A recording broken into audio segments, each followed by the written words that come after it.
It's up, guys. So this got bought up last night, so I'm getting it ready for shipping, and I wanted to show you some things that I do in order to keep this from rusting during transit, some things that you guys can do to protect your knives and also maintain them over time. All right, one thing to note with my knives is I primarily use high carbon for my blades. Sometimes I'll use, I'll make stainless sanmai, which is stainless steel cladding with high carbon core. I'll do that, but that's really as far as I'll go when it comes to stainless. Eventually I'll get into full stainless blades. I'm looking into getting a setup to where I can start making AABL blades, and heat treating them properly, but I'm not there yet. And it's not something I'm gonna focus on only because the benefits of high carbon blades, in my opinion, outweigh the corrosion resistance that stainless steel offers you.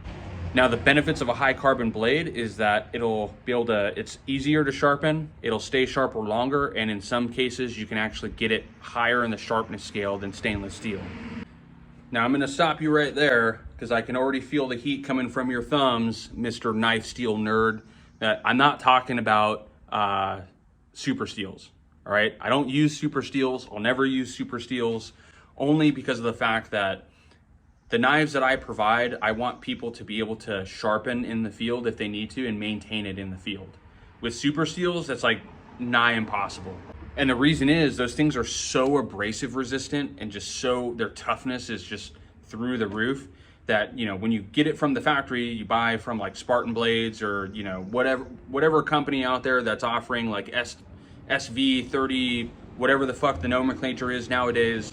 Like they were offering these super steels, you buy it, it's great, it's like razor sharp, it stays razor sharp forever up until it's not sharp anymore. And then you have a knife shaped object that's gonna be a really fucking huge pain in the ass to resharpen. And good luck doing that in the field when you actually need it. But that's just my opinion of super steels. I'm not talking down on them as far as like, the impressive nature of the steel itself. They're awesome, but they're expensive, super hard to maintain yourself. But anyways, back to what I was talking about. I make all my blades from high carbon steels. The steels that I use are 80 CRV2 mostly, W2 when I do Hamones, W1 when I do integrals, which I can get Hamones from as well. And then if I do Damascus, then I will typically use 1084 and 15 and 20 in combination. Also, when I do stainless sanmai, so I can thank some asshole in the military, I forget who it was or when it was. All I know is I was giving a class and I said what I just said, where I was like, I do this. And someone was like, you said doo-doo. And I was like, God damn it. Like, that is pretty silly and sounds ridiculous. So now I'm like hyper aware of whenever I say it, and I try not to say it. And anytime I hear anyone else say it, I want to call them out on it so bad so they can feel the way that I did.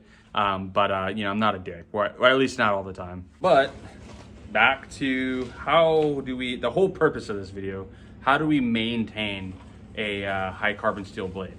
Because really that's like I've been harping on this whole time. That's what I primarily use.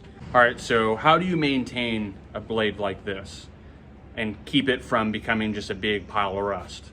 Well, the first thing is you're gonna need oil. All right, that's the biggest thing.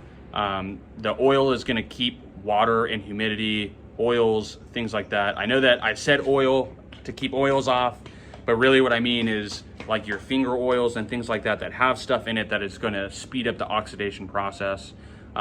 Synthetic oils and stuff, typically they don't have that stuff in it. So it's actually protecting the blade, vice making it worse when it comes to the cycle of oxidation.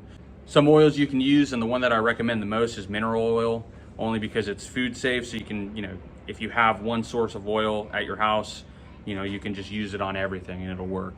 And typically what you do is you just take a cloth, dab some oil on it, wipe it on the blade, just really thin coat of oil, and you can either leave it like that if you're going to store it for just a little bit, like maybe a week or whatever, or if you're just going to put it to use right after that, then you just put the oil on it, wipe it off, and now it has a really thin film of oil on it that'll protect it during use. Now other oils work, something like CLP, like gun oils, those work just fine. but they're not food safe.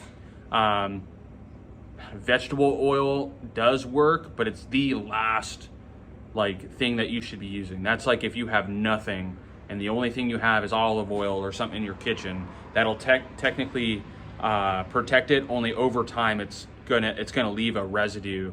It's gonna dry on the blade. It's gonna have this nasty residue. I don't recommend it. Go get the right stuff to protect your expensive blade.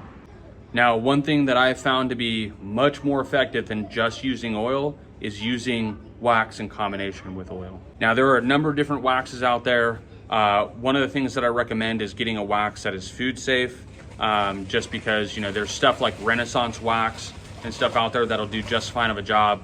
But the issue is obviously it has chemicals. And even if you have it on like a hunter or something, if you're gonna cut, you know, some sort of steak or meat or whatever, or food, while you're in the field, then obviously having something that's food safe is going to be better for you. So what I use is Axe Wax. It's food safe. It's a great wax. I've never had any issues with it. It's affordable, and actually it's going to be a wax that I'm going to be offering with all of my knives in just like a really small tin. Not yet, not there yet, but gonna get there.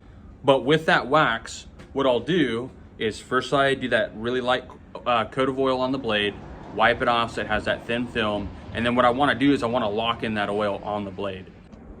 So the way blacksmiths do that is after having forged, you know, whatever it is that they're working on, they'll heat the piece that they want protected.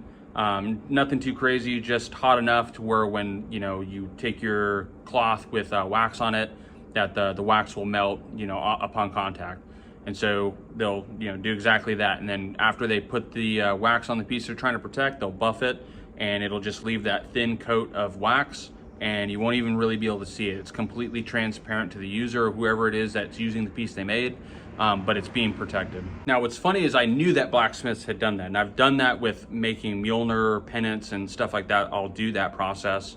But I don't know why I never really did that with my knives. I guess because I felt like I didn't want to heat the knife up after it was already finished because of the wood and all that stuff. But then I saw a post from Steve Swarzer, and what he does, he has this like vat with oil in it, or sorry, wax in it that's completely liquid. And he'll just dunk his entire knife in there and then buff it after. And it's exactly what I'm talking about. I don't have that set up, so this is the way that I do it. I'll just take the map torch and give it a quick burn on the wax. And that right there will make it liquid, and then I just dunk my paper towel in there, put it on the knife, and then buff it off. One of the things that I wanted to clarify is when I say buffing, I'm not saying throw a bunch of wax on your blade and your handle and then go to the buffer. What I mean is just whatever, you know, paper towel or cloth or whatever you're using to put the wax on, just continue to rub and buff the blade until all the excess wax is gone. All right, hopefully that helped. If you have any questions, or if you have a really cool way of protecting knives that, you know, maybe is a different process, I'd like to hear about it. That would be cool. You can throw that in the comments as well. But yeah, that's what I do with my blades now to protect them and for shipping.